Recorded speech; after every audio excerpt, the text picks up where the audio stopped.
네, 안녕하세요. 이화여대 정치외교학과 고민희입니다. 제가 한 1년 반 정도 전에 여기서 젠더 문제에 대해서 한번 강연을 부탁받아서 한 적이 있었는데, 어, 저도 지금 바로 이제 정치와 젠더라는 수업 종강을 하고, 오늘 왔는데요.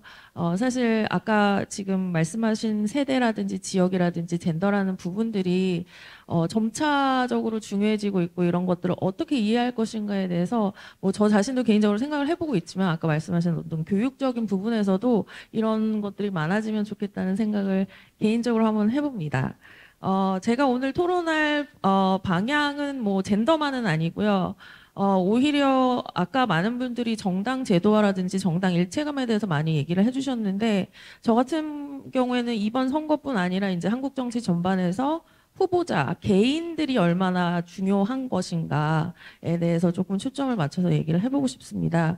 왜냐하면 이 정당 제도화 측면에서 이제 비교 정치적인 점에서 볼 때 한국이 아주 정당 제도화가 잘 돼 있다고 생각되진 않는다는 게 저는 일반적이라고 알고 있는데 이제 정당이 뭐 이번에도 새로 생긴 정당도 있지만 대부분 이제 개인 뭐 사당화된 경향도 있었고 어떤 부분에서는 또 사당화되지 못한 부분도 있었기 때문에 이런 부분에 조금 어, 초점을 두고 어, 토론을 좀 진행을 해보고 싶습니다.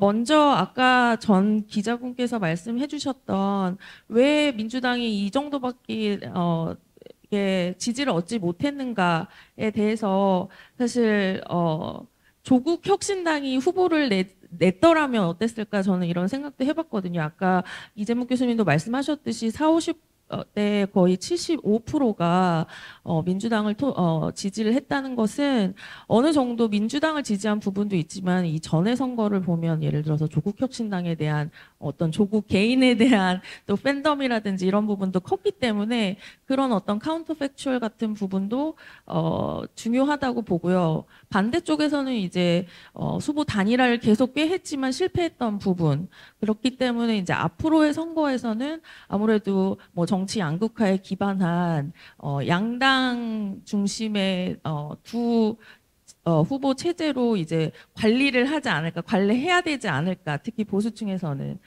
그런 생각을 해보고요. 그와 관련해서 국민의힘이 졌음에도 불구하고 제가 볼 때 이번 대선에서 눈에 띄었던 점은 이제 경선의 중요성이라고 생각을 하는데 아마 정치학자분들은 다 공부를 하시겠지만 뭐 바텔스라나 뭐 이런 여러 미국 정치에서는 이제 경선에서의 모멘텀이 얼마나 중요한가를 매우 강조를 한 부분이 있거든요. 근데 특히 이제 국민의힘 경선에서는 이제 누가 과연 후보로 오를지 모르니까 누구는 이제 컨벤션 효과라고도 하는데 어느 정도의 모멘텀을 얻은 후보 개인이 40%의 그를 넘는 지지를 받았다는 점에서 이런 부분들에 있어서의 후보 개인의 역량 내지는 팬덤 정치라고 해야 될까요? 뭐 반대쪽도 마찬가지겠고요. 이런 부분을 또 생각을 해볼 수가 있을 것입니다. 연관해서 제가 볼 때 부울경이라든지 TK, PK를 중심으로 한 보수 정당의 미래에 대해서도 생각을 해봐야 될 필요가 있을 것 같습니다.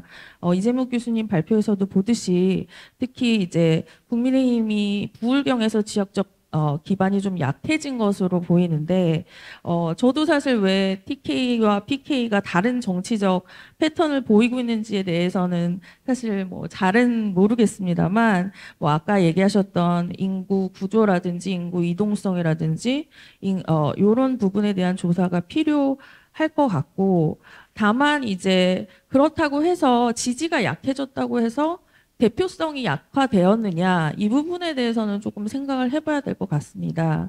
왜냐하면 뭐 양 당의 후보의 개인적인 출신을 볼 때 이제 영남 출신의 남성 후보들이 대부분 경선 후보에 오르는 경우가 많고 대선에서도 영향력을 갖는 경우가 많은데요.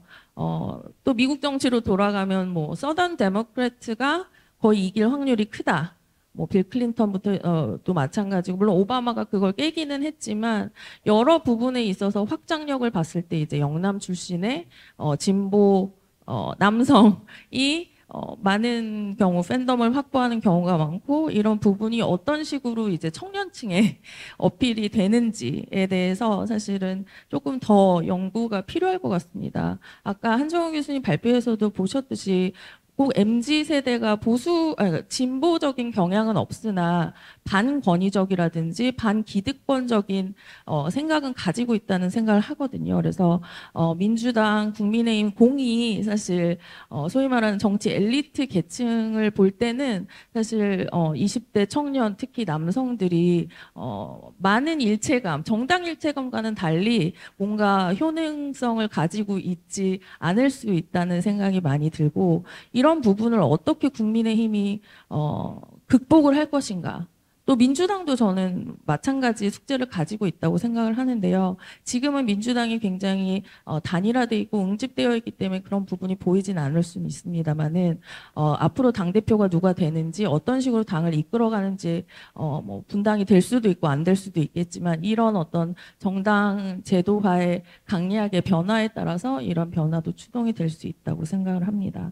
오히려 지금 국민의힘이 더욱더 제가 볼 때는 그런 변화의 시기를 겪고 있다고 생각을 하는데, 뚜렷한 뭐 코어가 지금 와해되는 상황에서, 이제 반영남 출신, 내지는 조금 더 젊은, 이제 앞으로의 지도자가 누가 나오는 것인가에 대해서 청년 세대들이 조금 더 주목을 할 것이라는 생각은 듭니다. 이미 이제 잠재적으로 보수적인 성향을 갖고 있기 때문에 약간 어떤 지도자가 나온다. 지금은 이제 그게 개혁신당의 이준석 후보였지만 또 국민의힘이 어떤 식으로 쇄신을 하느냐에 따라서 또 청년층이 거기에 또 뭐 어느 정도 소구할 수 있는 가능성은 열려 있다고 보고요.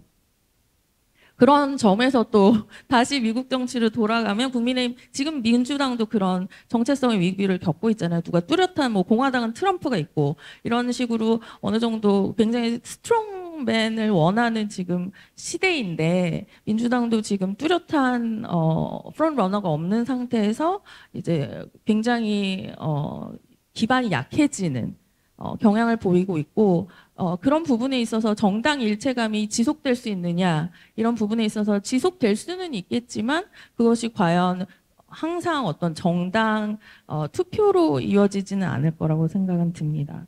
특히 이제 청년 남성들이 그런 경향을 보이는 부분이 있다고 생각을 하는데 사실 어떤 부분은 이미 연구에서 많이 나온 부분도 있어요. 소위 말하는 현대적 젠더 갭이라고 하는 남성, 여성이 여성은 더 진보적으로 투표하고 남성은 더 보수적으로 투표한다는 건 이미 많은 연구로 알려져 있고 이미 미국에서는 한 80년대부터 예, 레이건이 뽑았을 때부터 계속 한 5%포인트 차로 여성들이 진보 후보에 투표한다는 것은 많이 알려져 있습니다. 오히려 아까 이재목 교수님 말씀하셨듯이 어떻게 남자, 여자가 똑같이 투표를 할 수 있느냐가 어떻게 보면 질문이 돼야 되거든요. 그 전에는 이제 60대에서는 보수적 젠더 갭, 그러니까 여성들이 더 보수적인 현상. 그래서 이 소위 말하는 이 크로스 현상이 나타나는 것은 그렇게 의문사항은 아닌데 다만 이제 외신에서도 많이 주목하고 있는 것은 왜 이렇게 갭이 크냐 요 부분인 것 같아요. 어느 정도 뭐 한 자릿수로 이렇게 나타나는 건 오히려 정상이라고 보여지는 부분이 있는데 그게 아니라 굉장히 극렬하게 나타나는 부분은 이제 연구의 대상이 되어야 된다고 생각을 하는데요. 이제 분명히 여기서 이제 나타나는 부분이 젠더 이슈라고 할 수가 있을 것 같습니다. 그래서 이 젠더 이슈는 뭐 인정하고 싶든 하고 싶지 않든 20대 남녀에서는 굉장히 중요한 부분이라고 생각을 합니다. 저는 이제 100% 여성, 한 명 뭐 교환학생 남성이 있을 때도 있지만 여성들에 대한 자료는 많이 축적이 돼 있다고 생각을 해요. 한 제가 8년 정도 정치와 젠더를 가르쳤는데 보면 여성들이 뭐 다 좌이거나 극페미라고 하는 그런 레이블링이 아니라 굉장히 생각보다 논리적이고 또 뭐 20대 남성과 다르지 않은 특히 아까 얘기했던 노동시장의 유연성이라든지 경쟁이라든지 이런 부분에서는 공통된 생각을 갖고 있거든요. 다만 그 의문의 출발점이 예를 들어서 대학교까지는 예를 들어 진학률이라든지 여러 통계에서 비슷하거나 여성이 앞서는 걸 보여주고 있는데 왜 사회에 진출하면 이 뭐 젠더 웨이지 갭이라든지 이런 갭이 생기는가 이런 부분을 누구는 이제 결혼 때문이다라고 얘기도 하고 어떤 사람들은 노동시장 차별이라고도 얘기를 하고 여러 이제 얘기들을 저희가 나누게 되거든요. 근데 청년 남성들의 경우에는 이제 군대 문제가 있을 수 있고 이런 부분에 있어서 사실 이거는 그냥 사회학의 주제다 이렇게 생각하기에는 뭐 안보의 이슈라든지 외교의 이슈와 직결되는 문제이기 때문에 조금 더 중요하다고 생각을 하고 이와 관련해서 이제 이준석 후보의 부상을 어떻게 볼 것인가. 사실 아까 많은 분들 제가 챗GPT에도 물어봤거든요. 과연 이게 극우 정당입니까? 그랬더니 그러니까 아니라고 하기보다 아까 얘기해 주신 그대로 경제나 정치 문제에 있어서는 중도. 그러니까 저희가 그 바 차트를 만들 때 오른쪽에 놓잖아요. 근데 사실 중간에 놓는 게 저는 맞다고 생각을 하거든요. 근데 사회 문제에 있어서만큼은 굉장히 보수라고 하기도 그래요. 보수라고 하는 거는 뭐 가족을 중시한다든지 이런 부분이 있기 때문에 우리가 정치학에서 적어도 한국 정치에서 진보 보수로 나누는 그 기준 자체를 조금 다시 한번 생각해 봐야 되지 않을까. 이런 생각이 들고요. 과연 이들을 보수로 극단으로 볼 수는 있고, 뭐, 온라인이라든지 이런 부분에 대한 연구가 이루어지고 있는데, 그런 부분이 이제 앞으로 뭐 저를 포함한 많은 정치학자들의 주제가 되었으면 하는 바람입니다. 감사합니다. 송 기자님. 네. 예, 안녕하세요. 저는 한겨레 신문에 몸담고 있고요. 송한용입니다. 박수 안 쳐주셔도 괜찮습니다. 세 분 선생님 말씀은 미리 받아서 잘 읽어봤고요. 내용이 아주 흥미로웠고 공부도 많이 했고 그렇습니다. 앞으로 기사 쓸 때도 많이 참고하도록 하겠습니다. 시간이 별로 없기 때문에 압축해서 말씀을 드려볼게요. 이게 저처럼 언론계에 있는 분들이나 아니면 학자들 또 정치인들이 세대 갈등이나 젠더 갈등을 얘기할 때 자꾸 좀 개인적인 어떤 그 감정적인 문제로 대하는 분들이 일부 있어요. 그러니까 옳다 그러다. 이를테면 남녀가 입장이 다른데 일단 민주당 의원 같은 경우에는 젊은 남자애들은 틀렸다.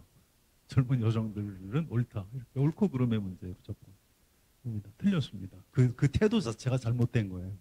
그다음에 세대 갈등을 다룰 때도 좀 나이가 좀 된 분들은 요즘 젊은 애들은 도대체 왜 그러냐. 그러니까 굉장히 멀쩡한 그 교양이 있고 학식도 높은 학자들이나 언론인들이나 정치인들인데도 그냥 아마 집에서 자식한테 치 맞히고 나서 화가 덜 풀려서 그런 것 같기도 하고.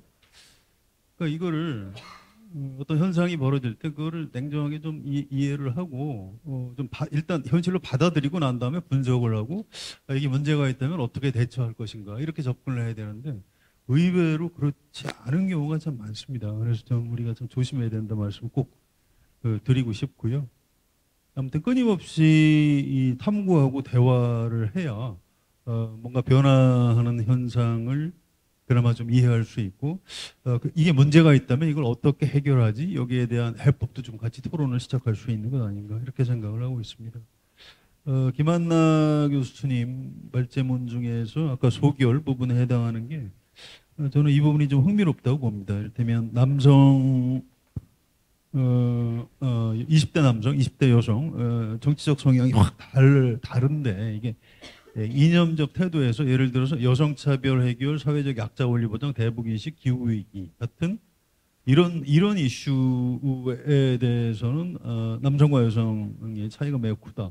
근데 이런 이슈들은 사실은 어떤 정체성 정치할 때 뭐 그런 어떤 정체성 좀 상당히 좀 정치적인 이슈이기 때문에 이렇게 달라질 수는 있는데 반면에 이제 기업 경쟁력 대 노동권, 능력주의 같은 뭐 이런 경제적 태도나 능력주의 항목에서는 비슷하다. 이 부분은 저는 이건 사실은 세대 격차 때문에 발생하는 문제라고 생각합니다. 우리 한국 사회가 중년 이상 이른바 386, 486, 586 그 세대에서 그 아랫세대가 안고 있는 문제를 해결해 주지 못하고 있기 때문에 나타나는 이슈고 여기에 대해서는 20대 남성 여성이 같이 좀 분노하고 있는 이런 상황인데 이 부분은 저는 풀 수 있을 것 같아요. 그러니까 20대 남성하고 여성하고 차이가 나는 부분은 풀어내기가 쉽지는 않습니다. 여성차별 문제, 사회적 약자 문제, 대북인식, 기후위기 하나하나 쉽지 않은데 어떤 기업 경쟁력과 노동권의 문제, 능력주의 이런 문제는 우리가 토론을 해서 풀어갈 수 있지 않을까. 이런 우회 전략을 통해서 지금 20대에서 나타나고 있는 세대 격차, 세대 갈등 문제도 우회 전략으로 일부 좀 해소해 나갈 수 있지 않을까 이런 생각을 해봤습니다. 이재묵 교수님 말씀하신 내용, 지역주의 완화, 조짐이 시작됐다. 저도 뭐 동의하고요. 근데 이게 그 지역에 사는 분들이 이거 지역주의가 안 좋은 거다 해서 지역주의가 완화된 것 같지는 않고요. 그 지역 안에서 나타나는 이를테면 세대 갈등이라든가 젠더 갈등, 이런 다른 갈등 때문에 지역주의가 좀 완화된 것 아닌가 이런 생각이 듭니다. 세상 뭐 동서고금 갈등이 없는 세상은 없었고요. 그 갈등을 어떻게 우리 사회가를 위협하지 않는 수준에서 우리가 어떻게 잘 관리해 나갈 것인가, 결국 이 문제라고 생각합니다. 어쨌든 최근에 나타나고 있는 그 정치 양극화, 포퓰리즘, 팬덤 정치는 조금 위험한 수준인 건 사실입니다. 저도 굉장히 걱정이 좀 많이 돼요. 이 문제는 그냥 방치해서는 안 될 거라고 동의하고요. 이 자칫하면 이제 체제 불신, 제도 불신으로 이어질 위험이 있고요. 이번에 이제 투표율이 굉장히 많이 올라갔는데 이게 정치 효능감이 높아졌기 때문에 나타나는 현상이다 해서 긍정적으로 평가할 수도 있는데 또 반대로 사람들이 다 화가 났어요. 어떻게 비상경을 할 수 있으니까 혼내줘야 돼 해서 이제 투표장으로 가신 분들도 있고 또 반대로 저 친북 우리나라 공산화는 막아야 될 거 아니야? 이렇게 이제 분노해서 투표장으로 간 분들도 있고 이런 것 때문에 혹시 투표율이 확 지금 올라간 건 아닌가 해서 약간 좀 걱정입니다. 아무튼 이런 그 포퓰리즘과 정치 양극화, 팬덤 정치 이런 것들이 복합적으로 맞물려 있는 문제고요. 이건 뭐 특별히 누가 잘못해서라기보다 정치 이전에 어떤 우리 사회의 소통 구조, 또 새로운 문명, SNS 이런 것 때문에 나타나는 좀 근본적인 부분의 원인이 있을 수 있다고 생각합니다. 어쨌든 이 자리에 대부분을 차지하고 계신 정치학자들, 또 정치인들, 또 저처럼 뭐 언론사에서 정치 분야를 담당하는 사람들의 굉장히 중요한 숙제가 바로 이 반정치주의, 그러니까 정치 양극화, 팬덤 정치, 포퓰리즘을 내용으로 하는 반정치주의에 맞서서 좀 싸워줘야 된다. 그러니까 일반 국민에 나타나는 어떤 현상을 그냥 그대로 방치할 일은 아닌 것 같고, 역시 대의민주주의와 수구민주주의를 가장 기본적인 틀로 하는 이 정치 자체를 좀 복원시켜주는 일에 좀 더 열심히 나서줘야 될 때인 것 같다 이런 생각을 해봤습니다. 마치겠습니다. 말씀 좀 드리고 싶은 거는 저희가 그 지난 2월에 정치 양극화와 한국 민주주의의 미래라고 해서 그것도 이제 비슷한 세팅으로 여론조사를 하고 여기서 이제 또 발표도 하고요. 지금 이제 책이 곧 나오는데 그때 지금 뭐 오늘 나온 많은 이슈들이 사실상 다 다뤄졌었고요. 그래서 그거를 고치기 위해서는 조금 전에 말씀하셨던 정치 양극화, 파퓰리즘, 팬덤 정치 이런 것들 하기 위해서는 제도 개혁이 필요하다. 개헌 얘기도 하고 개헌뿐만 아니라 몇 가지 좀 더 해야 된다라고 그 말씀들이 다 있으셨는데 그러고 나서 뭐 신문지상에는 뭐 개헌 뭐 해가지고 굉장히 많은 얘기들이 있었지만 선거 캠페인 과정에서는 이제 쑥 들어가고 지금 새 정부 들어와서도 뭐 그냥 별 그 얘기가 없는 것 같아요. 그래서 그 당시에 나왔던 여러 가지 아이디어들이 그 이후에도 이어지지 못했고 대선 과정으로도 이어지지 못했고 대선 결과로도 그대로 그 나타난 것이 돼서 지금 그냥 느낌상으로는 모든 걸 또 다시 시작한다는 그런 느낌이 듭니다. 이때까지 해왔던 것들이 축적되지 않고 그게 뭐 오늘날의 한국 정치의 현실인 것 같고 저희 학계의 현실인 것 학계의 그렇죠 학계가 갖고 있는 영향력의 한계인 것 같습니다. 그래서 뭐 도대체 신정부에 대해서 그럼 어떻게 할 거냐라고 하는 것에 대한 기초적인 서베이는 그 서울대 저 국가전략원에서 한 게 있어요. 그래서 그거를 좀 참조하시면 되고 EAI는 또 EAI대로 요 다음을 좀 모색을 하면서 오늘 회의는 여기서 마치고자 합니다. 네, 그 2시간 동안 그 고생하셨습니다. 네, 대단히 감사합니다.